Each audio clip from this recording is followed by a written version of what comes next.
Guyyaa gooftaatti ani hafuuraanan ture. Mul'ata Yohannis boqonnaa 1:10.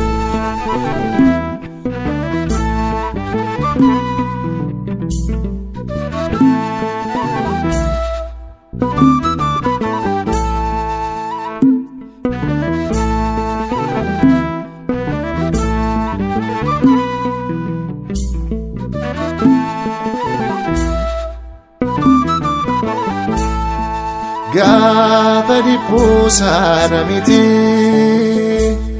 har'ammoo ulfinaan si argee si ilaaluu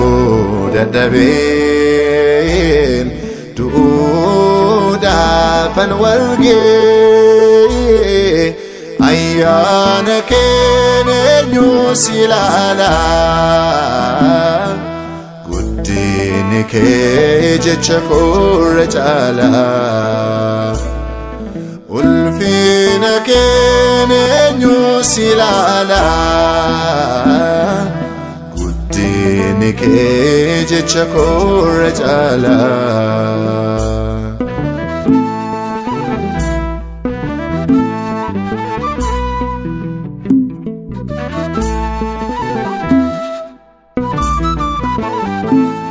Yemmus kan si beeku madaaf dhiigaan abbaa koo qomaa keetti siqee si waliin olee buluu koo fuula mootii lafaa qullaa dhaabbachuu kee Drama dofte du'aaf kennamuu kee mitarra garuu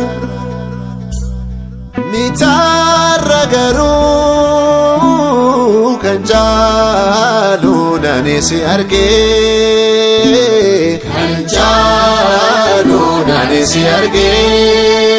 Ursa akka bishaanii sagalee namuutu Kanjaaluudhaan si argee Albeerra balama abidda darbatu Kanjaaluudhaan si argee Addaata akka cabbii qajjisni mataa kee Kanjaaluudhaan si argee Furtuu du'aaf si oolchuu jira harka kee Kanjaaluudhaan si argee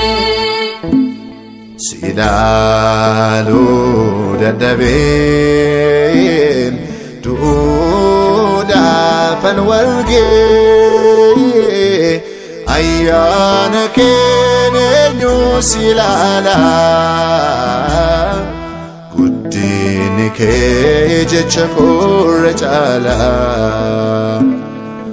ulfina kee eenyu si ilaalaa Nike jecha korra chala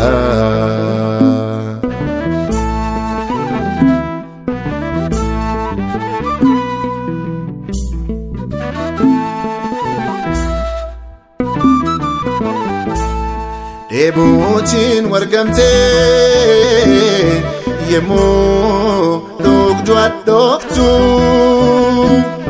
Sagale tumuraan Elohim yemmoo ati jettu bakka hoolaaf gugee dhibaayyuu gaafa taate tumura jaalala du'aan gaafa mul'ifte mitarra garuu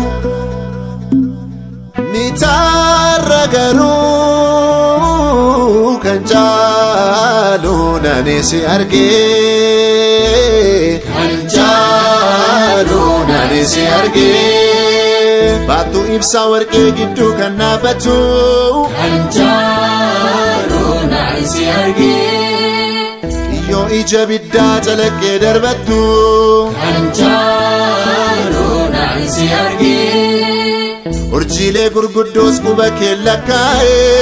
Anjaalonaan si argee abbaa keen qixxaaxee ulfinaan si taa'e Anjaalonaan si argee si ilaaluu dadhabeen du'uudhaafan walgee ayyaana keen eenyu si ilaalaa guddinni kee jecha koorra caalaa ulfina keen eenyu si ilaalaa guddinni kee jecha koorra caalaa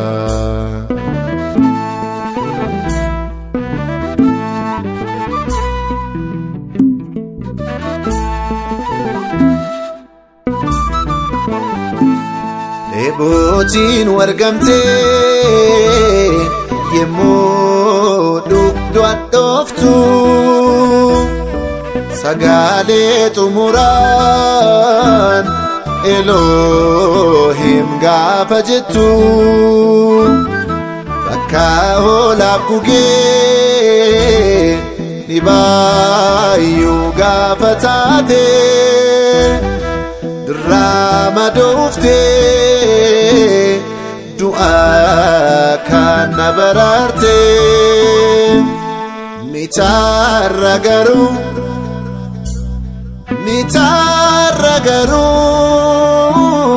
kan jaalunani si argee kan jaalunani si argee utubaa qilleensaa kan galmicha baatu Anjaalonaan si argee simboo ardiif samii bakka aarsaa guutu Anjaalonaan si argee leenca saawwariisaa namas kan fakkaatu Anjaalonaan si argee mootii moototaa kiruubirra jiraatu Anjaalonaan si argee jireenyadha ilmi waaqayyo Yesuus jireenyadha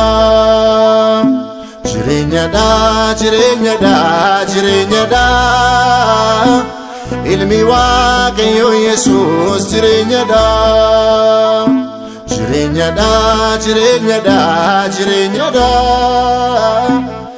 Ugaanina keessa jireenyadha